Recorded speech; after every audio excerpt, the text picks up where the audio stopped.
Hai hai hai Sobat NKRI, ketemu lagi bersama kabar NKRI.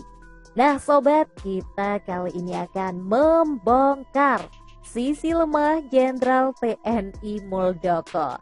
Wah, kira-kira jenderal yang satu ini punya sisi lemah yang seperti apa ya? Nah, dalam ulasan kita kali ini akan terbongkar nih, seperti apa sisi lemah dari jenderal yang satu ini. Oke, yang udah penasaran, tahan dulu rasa penasarannya. Jangan lupa subscribe dulu dong dan klik tanda loncengnya.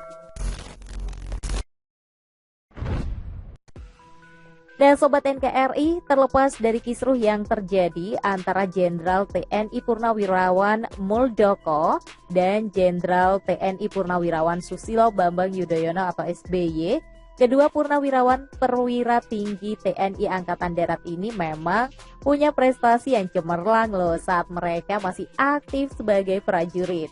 Dalam laporan FIFA Militer sebelumnya dijelaskan, kalau Muldoko dan SBY ini adalah peraih gelar Adi Makayasa. Gelar ini hanya berhak disandang oleh lulusan terbaik Akademi Militer atau Akmil yang dahulu bernama Akademi Angkatan Bersenjata Republik Indonesia atau ABRI. Jadi dua orang ini adalah orang-orang yang pinter kali ya gitulah.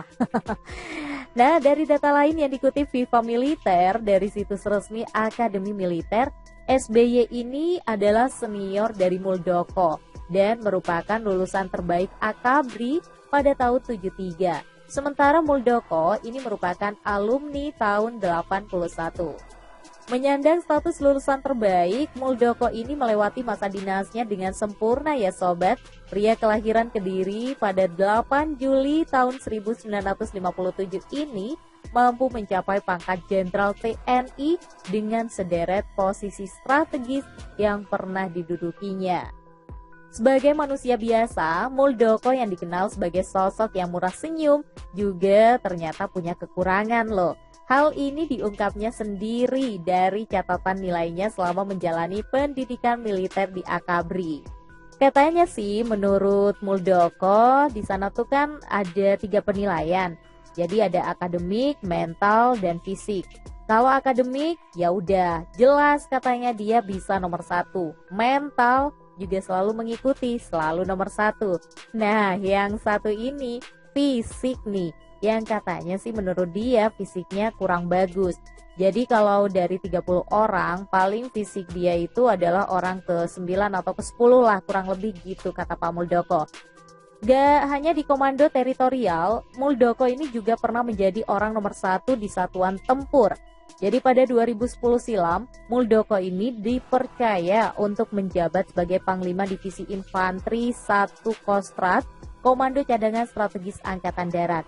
Setelah 2 tahun bertugas sebagai Kepala Staf Komando Daerah Militer atau Kasdam Jayakarta atau Jaya.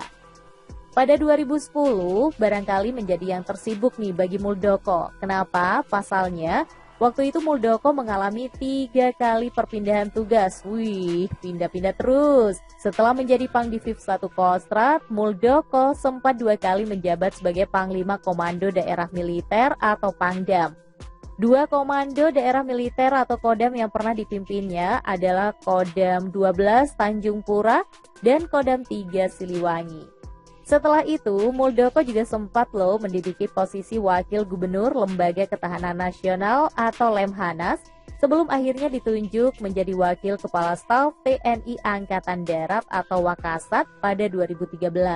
Nah, di tahun yang sama nih sobat, pangkat Muldoko naik menjadi Jenderal Bintang 4 dengan jabatan sebagai Kepala Staf TNI Angkatan Darat atau Kasat. Puncaknya adalah pada 30 Agustus 2013, di mana Muldoko ditunjuk oleh Presiden SBY sebagai Panglima TNI ke-18, menggantikan pemegang jabatan sebelumnya yakni Laksamana TNI Agus Suhartono.